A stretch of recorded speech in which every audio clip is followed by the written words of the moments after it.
For one, I know that is not a high frequency word that only Black folk can hear. Somebody else heard this and nobody stepped up to say anything.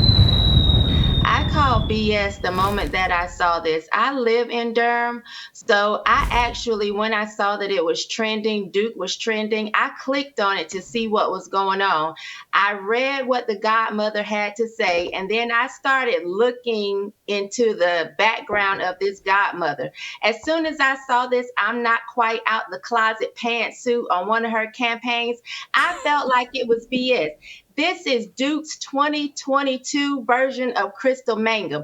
I just don't believe that it happened. It doesn't make sense. And too many people are trying to capitalize off this 15 minutes of fame. I even saw what her father had to say. This whole, I grew up, I went to school during desegregation. I know how hard it is to be a Black in the South. So you knows how hard it is. You knows it's hard to be a Black in the South, yet you sent your Black daughter to a predominantly white institution in the South. Preach. Roll a thunder, hear my cry. What? So Auntie didn't need a volleyball player. North Carolina Central University didn't need a volleyball player. You had to send that child to Duke. I just think it's BS. I don't believe it. And that's my first gripe, Jason. I'm going to take a breath before I go into my second one. I just don't think these people are being honest. I really don't. Okay, you're on such a roll. I want you to continue. I'm giving you a minute here or another 10 seconds to collect your thoughts. But what's your second gripe? My second gripe, Jason, is the same that you said in your monologue. Why didn't somebody say something while they were there? Yes, I understand people will say, well, kids should be able to go wherever they want to go. I agree, but I would not send my child into the lion's den unless his name was Daniel.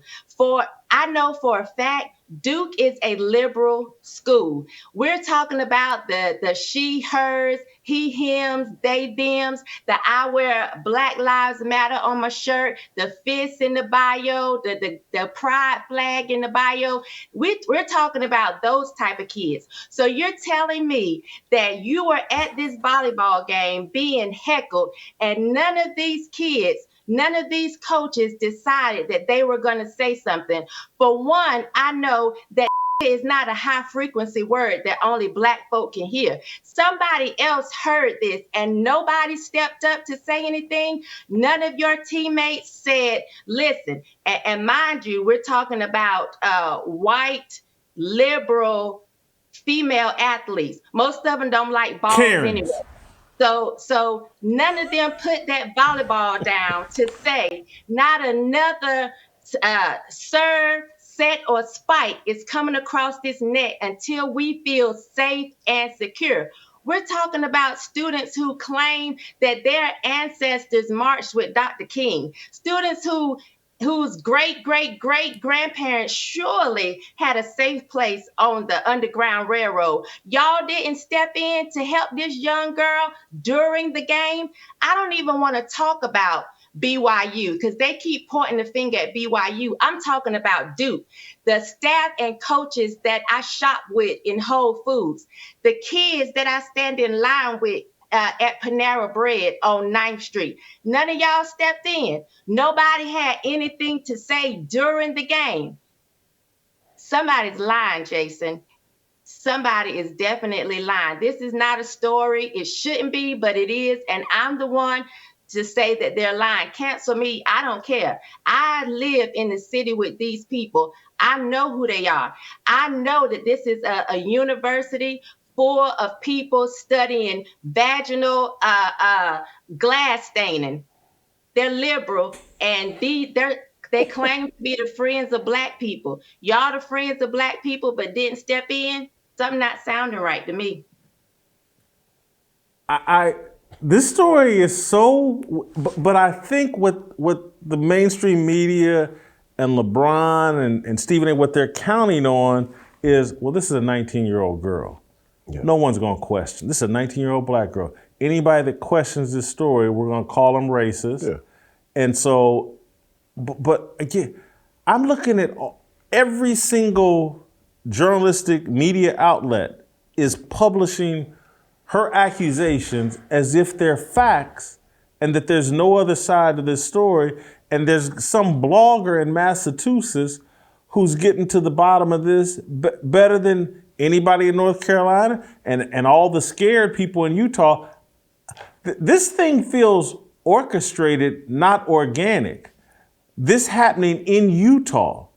Again, this feels orchestrated, not organic, intentional, and particularly for like LeBron James is putting out a tweet. Man. Stephen A is doing 15 minutes of this on TV.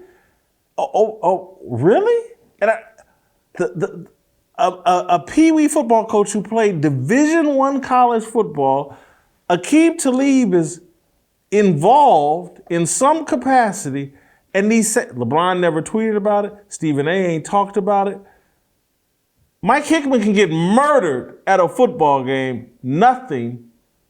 A child hears a word that she hears every other word out of the rap music she listens to, and let's stop the presses and let's scold white people, and this is a national crisis. This feels like an organized plot.